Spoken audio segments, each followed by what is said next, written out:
Welcome back to Old Charles, the channel where we dive deep into the history, details, and values of world coins.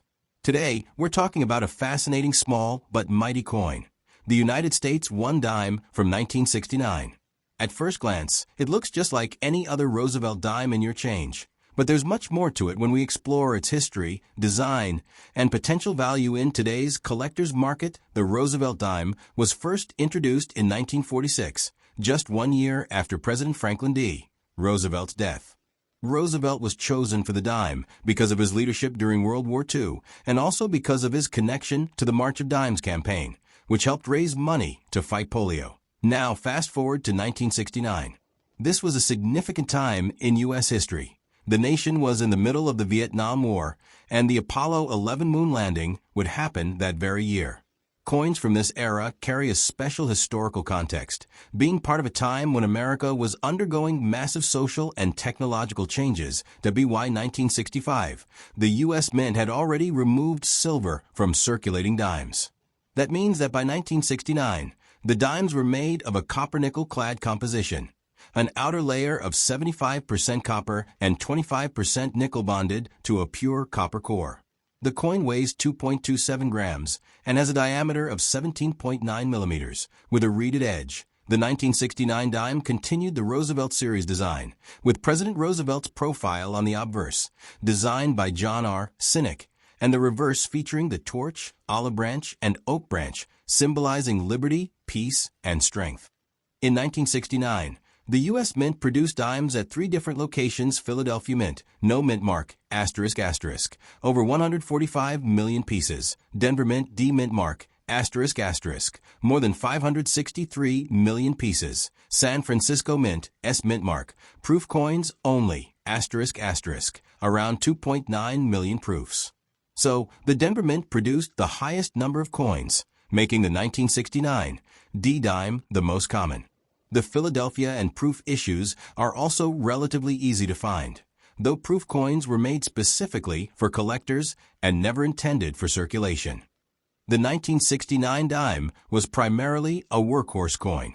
Billions of Roosevelt dimes have been made since 1946, and most of them circulate heavily, meaning that they were exchanged in daily transactions, from grocery stores to vending machines. WY 1969, the dime had already lost its silver value, so it was no longer hoarded for its metal content like earlier silver dimes.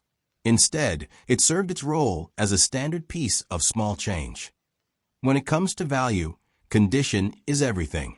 The grading scale used by coin collectors ranges from good G4, which is heavily worn, to mint state MS70, which is a perfect coin with no flaws. Circulated 1969 dimes *** usually only hold face value, meaning 10 cents, because so many were minted, and they are still common today. Uncirculated coins *** in grades like MS 65 or higher can sell for more, usually between $2 and $10, depending on quality. Proof coins ** from San Francisco are especially attractive to collectors. A 1969 S proof dime, if preserved in perfect PR 69 or PR 70 condition, can be worth $15 to $40 or even more at auction. It's important to note that collectors look for coins with sharp details, clean surfaces, and original luster. Even tiny scratches or discoloration can reduce a coin's value. This is where things get exciting. While most 1969 dimes are common, certain error coins can be worth big money. Some errors to watch for include off-center strikes ***, where the design is misaligned, double die errors ***, especially on the obverse, where Roosevelt's features or the lettering show doubling. Clipped planchets ***, where part of the coin's edge is missing. Error coins can range in value from $50 to several $100, depending on rarity and condition. Collectors are always hunting for these unique mistakes because they make each coin one of a kind. So what's the real value of a 1969 dime today in worn, circulated condition? It's worth just face value, 10 cents.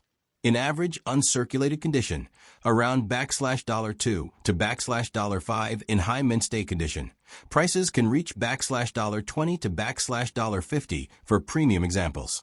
Proof coins asterisk asterisk and errors can bring in even more, sometimes crossing into the hundreds of dollars range. It's important to remember that while most 1969 dimes are common pocket change, the real treasures are those in pristine condition or with rare mint errors.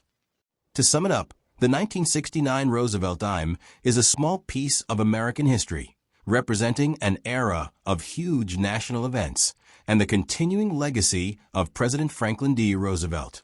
While most of these dimes only carry their face value, collectors cherish high-grade uncirculated coins, proofs, and especially rare errors so next time you're looking through your change jar. Keep an eye out for one of these little gems. You never know if you might be holding a valuable piece of coin collecting history in your hands. The 1969 Roosevelt dime is part of a series that started in 1946, the year after President Franklin Delano Roosevelt passed away. Roosevelt had been a beloved leader, guiding the United States through the Great Depression and most of World War II. His sudden death in April 1945 deeply impacted the American people, and within months, the U.S. Mint began preparing a coin to honor him. The dime was chosen as the denomination to carry Roosevelt's image because of his strong connection to the March of Dimes Foundation, originally established to fight polio, a disease Roosevelt himself battled for much of his life. This made the dime not only a coin, but also a symbol of health, resilience, and leadership. The design was created by John R. Sinek, the chief engraver of the U.S. Mint at the time. The obverse features Roosevelt's profile, while the reverse shows a torch flanked by an olive branch and an oak branch. These symbols represent liberty, peace, and strength, three ideals that defined Roosevelt's legacy. Now, let's jump ahead to the 1960s, when major changes were happening in American coinage. Until 1964, dimes were struck in 90% silver, meaning they had both face value and metal value. But rising silver prices and coin shortages caused the U.S. government to change its policy. Starting in 1965, dimes were made from a copper-nickel-clad composition, a pure copper core, with outer layers of copper and nickel. This made them lighter in value, but more practical for everyday circulation. WY 1969. The United States was in the middle of a transformative era. Social change, the Vietnam War, and technological achievements like the Apollo 11 moon landing that year all defined the time. Money, even small coins like the dime, carried the imprint of this period that in terms of minting. The U.S. Mint had three main branches working on dimes in 1969: Philadelphia, Denver, and San Francisco. The Denver Mint struck the largest quantity, ensuring these coins reached circulation across the country. Philadelphia also produced a huge number, while San Francisco specialized in making proof coins for collectors, which were carefully struck with polished dies for sharper details and mirror-like finishes. The 1969 Roosevelt dime continued to embody the American spirit, not made of silver anymore, but still a piece of history. Collectors often look at coins like this not just for their material, but for their cultural significance. It tells the story of a country moving forward from post-war years into a modern era, balancing tradition with change. And while the dime may be small, its connection to Roosevelt, its role in U.S. history, and the events of the late 1960s give it an importance far beyond its face value. When it comes to coin collecting, one of the most important factors that determines value is the condition of the coin. Collectors and grading companies use the Sheldon grading scale, which ranges from poor P1 all the way up to perfect mint state, MS70. Let's go through what that really means for the 1969 Roosevelt dime that are extremely rare for a 1969 dime. Coins at this level are nearly flawless, with glowing surfaces and sharp details.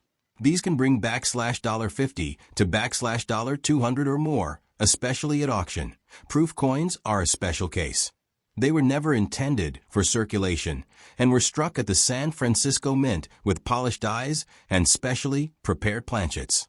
This gives them mirror-like fields and frosted devices. A typical proof 1969 dime sells for $5 to $10, depending on condition. A cameo or deep cameo proof, where the contrast between the frosted design and mirror background is very strong, can fetch $20 to $50 in perfect PR70 condition, which is extremely rare. Prices can reach well over $101.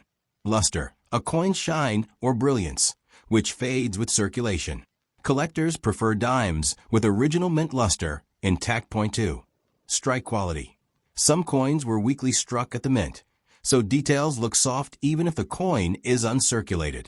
A strong strike adds to the coin's value. .3. I appeal even if a coin grades high, unattractive toning, stains, or spots can hurt its value. On the flip side, beautiful rainbow toning can make a dime more desirable. .4. Handling and storage. Coins stored in jars, wallets, or bags often develop scratches and discoloration.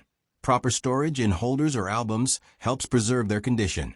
The truth is, most 1969 dimes are worth only face value because they were produced in such massive numbers.